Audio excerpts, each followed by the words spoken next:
I'm really happy to be here. I think this is an incredibly important topic for communities to be talking about and for compiling panels of folks who are working on these issues. So I thank both Senator Chang and Representative Clemente for inviting me and for all of you to spend this evening talking about these really tough topics. And I think it's especially appropriate as we kind of close out Sexual Assault Awareness Month, which is April, and to talk about some of the ways that we can both be aware of the problems in our community, support survivors, and hopefully move toward preventing these types of crimes. So tonight I'm going to talk about two things, and I'd like to kind of highlight first the importance of victim advocacy work for survivors and their healing, and I'd like to talk to you more about the importance and value of approaching these cases, investigations through a multidisciplinary approach. That just essentially means bringing everybody who comes in contact with survivors to the table to work together, to collaborate. Police, prosecutors, community-based advocates, sexual assault nurses, court advocates, all of those pieces need to be working together to really do the best job that we can, our legislatures as well. So I plan to kind of talk about these themes in the context of my own life and the work that I did on two particular cases during one 6-month period in my life. But I'm absolutely a true believer that a multidisciplinary approach is the best approach for survivors. And it's not only for those current cases. I know here in Wayne County there was a huge issue in Detroit with untested rape kits that were found and tested and then prosecuted and investigated so many years later. That's not a problem that's unique to Detroit. There's over 400,000 untested sexual assault evidence kits throughout the country that were shelved and untested, that many cities are facing this issue. We had over 2,000 in Michigan beyond just Detroit. So it's not just a Detroit problem, it's not just an inner city problem. It's something we all have to kind of examine as to why these kits were taken, why victims went through this process, and why they weren't tested and investigated and prosecuted. This type of partnership can really help to combat sexual assault and abuse. I think one of the best ways that we can look at preventing sexual assault is not only educating children about appropriate body touch, empowering them to come forward, supporting adult survivors to come forward, that they'll be believed and supported. But when we start to look at some of the research, offenders are often serial offenders. So if you can test those rape kits, if you can make those connections to those serial offenders, your communities are going to be safer. What was really unique in Detroit was somewhere in the neighborhood of 40 other states had crimes that were connected to those rape kits that were untested. It linked to murders, to kidnappings, to home invasions, to robbery. These offenders are not, just sexual assault perpetrators. They perpetrate on children, domestic violence partners, any number of other crimes. So if we can combat those, and in large part doing that by testing those, by giving resources to our prosecutors and police to investigate and prosecute those better, that's one way I think we can make our community safer and prevent sexual assault. We have to do this work as professionals in using best practices, and that includes being victim-centered. And what that means is that we don't blame victims, that as police and prosecutors, jurors even, judges, for many years, it would be looked upon, what was the victim wearing? Why was she out late at night? Why did she get in a car with that person? All of these kind of questions that question the victim and take away focus from the offender. And we really need to switch that and focus on the offender and why he decided to make that, and I'm going to use that pronoun, I know women can be perpetrators too, but why he chose to select somebody who is vulnerable, or why he brought drinks to that woman at the bar to make her more vulnerable. We really need to be doing these investigations and looking at it from the perspective of victim-centered. How do we support survivors to come forward, to believe them, and offender-focused, to focus on their behaviors and their choices. And we have to do it in the context of understanding trauma. That's a lot of, kind of buzzwords that we hear in our society, but one of those is being trauma-informed, and we know that that can, I won't go into my whole soapbox, but it can affect so much of what young people go through, the trauma that they experience, whether it's sexual assault or violence in their home or in their communities as well. We have to look at it through that lens. So prior to joining the Attorney General's office in 2012, I was a prosecutor here in Wayne County. I had a number of cases here in Wyandotte. I spent 11 years in the prosecutor's office prosecuting child sexual abuse, adult sexual abuse, those cases with DNA evidence, child murder cases.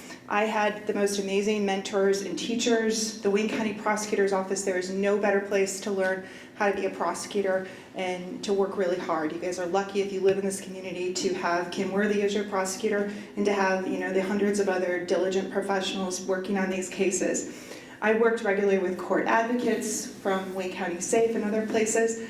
First Step is a great advocacy in your community. I worked with senior nurses, with the state police lab, and occasionally with those community advocates. But we didn't have that multidisciplinary approach. We were not coming to the table to talk about our cases, to learn from each other, to get rid of some of the myths that we had. And I thought I was a pretty darn good prosecutor. I had a good conviction rate. I cared about the victims I was working with. I built a good rapport with them. I trusted the police. I had a good working relationship with the nurses. But it turns out that I didn't know everything that I could know. I look back and there were many times where I would get a DNA hit identifying a serial rapist. And I would hurry up and pick up the phone to call that victim to tell her that her crime has been solved, much like Law & Order SVU 10, 12, 15 years later.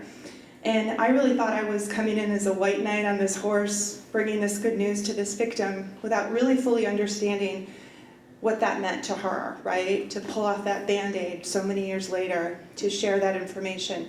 I think back and I think how cruel it was because I would hang up the phone and I would feel good about myself, but I don't know what that victim went through because I wasn't there in person to share it with her. I wasn't providing her with great advocacy or counseling. Oftentimes those women had moved on in their life and hadn't told their husband or partner that they'd even experienced a brutal sexual assault. So I may have inadvertently, caused additional trauma and pain. And I think, what I try to do now when I speak to prosecutors and police is to really fully inform them that we have to work together in partnership to support victims, to make sure that they're healing, and to make sure that they're getting the services that they need.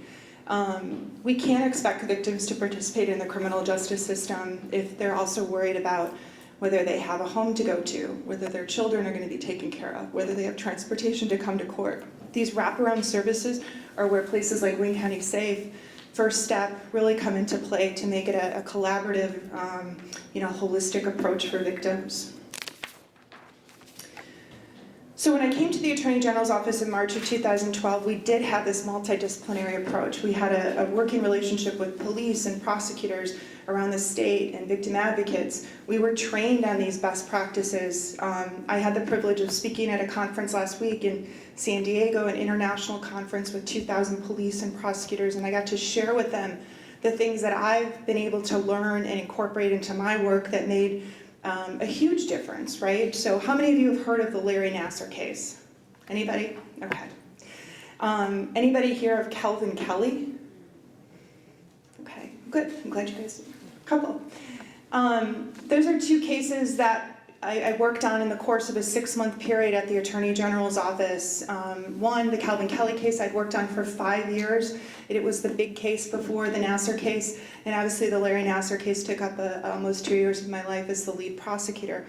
But the approach that we took in both of those cases with the police and the prosecutors' investigation and going forward with those cases did involve that multidisciplinary approach. It did involve being victim-centered, offender-focused, trauma-informed, all of those things. And I truly believe because we worked collaboratively together, because we used those best practices, that's why the Nassar case was so successful and really created this national movement to empower survivors. The Kelly case, we used the same approach. And it really shows that, depending on many other variables that we have, including judges who may or may not be as enlightened about what's best for victims, who may or may not be inclined to believe victims. And I can tell you this, we're not looking for judges who are going to be, pro-prosecution or pro-defense. I want a judge who's like an umpire. They're going to call balls and strikes, they're going to follow the law, they're going to follow the rules, they're not going to be on my side or the other side, they're just going to be inherently fair. And what we saw in the Calvin Kelly case is, in fact, we had a courtroom that was incredibly pro-defense, who didn't follow the law, who didn't, support survivors in their healing process, who didn't apply the law as was written, by our legislators. And in that case, just to give you a little bit of background, we had a defendant who was a serial rapist truck driver, and he would travel the country, and we linked him to 11 rapes spanning 4 states over the course of 25 years. And no state had ever prosecuted him before we prosecuted him at the Attorney General's office.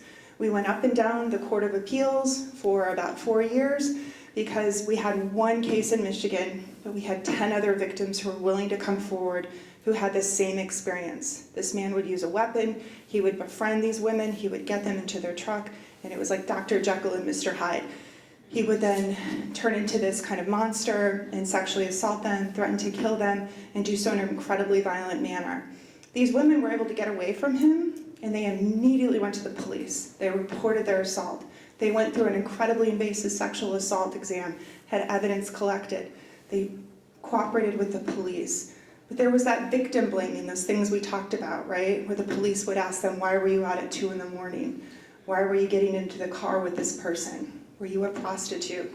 Were you involved in drugs, right? I can tell you prostitutes can get raped, drug users can get raped. They're incredibly vulnerable, in fact, and are often prone to sexual assault. So the judge wouldn't let us bring in those other victims to show his pattern of behavior. We had to go up and down the Court of Appeals, and ultimately 4 years later, the victims had already been waiting almost 10 years for their cases to be prosecuted. We went forward, and we put as best of a case we could.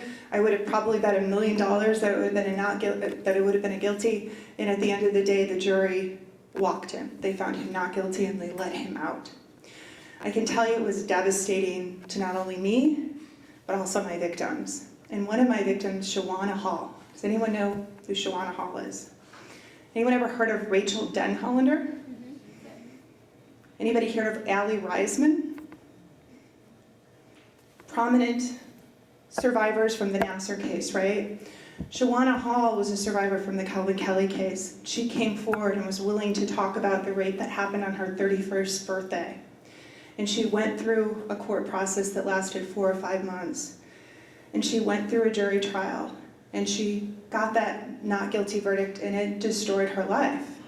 And she self-medicated, and about a month after the court hearing, about a month before Larry Nassar pled guilty, Shawana Hall died of an accidental drug overdose.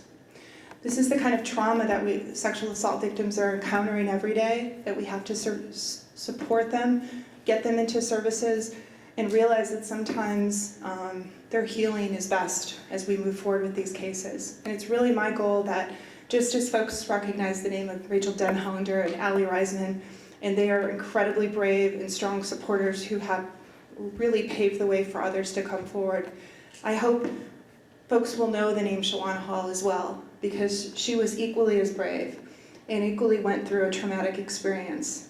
And in my experience prosecuting these cases for 20 years, there are more Shawana Halls than Rachel Denhollanders out there.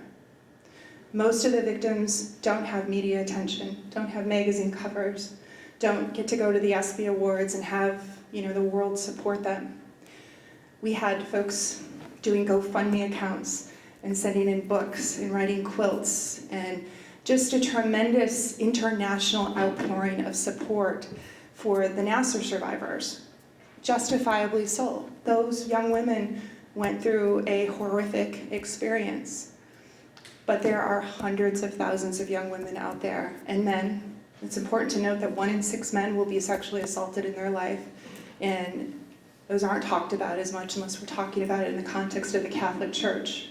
But we have to figure out ways to start by believing victims, to support victims, to put systems in place in our community, to bring those victims hope that if they choose to come forward, that we're going to do everything we can to bring justice for them and to support them and to help them heal as they go forward. So I'm really proud of the work I've done. I have transitioned now to working on policy issues, and I get the privilege of working with these 2 women to my right who are fearless leaders, I think, on this issue. And I now work for a state board where the Michigan Domestic Sexual Violence Prevention and Treatment Board, where we advocate on behalf of the state as a state partner on sexual assault, domestic violence, and stalking issues and really seek to be the state leader on these issues. So there were many pieces of legislation that were introduced following the Nassar case. And I truly believe that if we can educate more people, there is a prevention element within that education. There's a lot of work that we have to do within our society in order to kind of get rid of some of the societal myths that we have, this victim blaming activity. But I'm incredibly hopeful. I'm glad that you all are here and have committed to this issue, and that's what keeps me moving forward despite so much tragedy and trauma that I have seen firsthand that can come from these types of cases.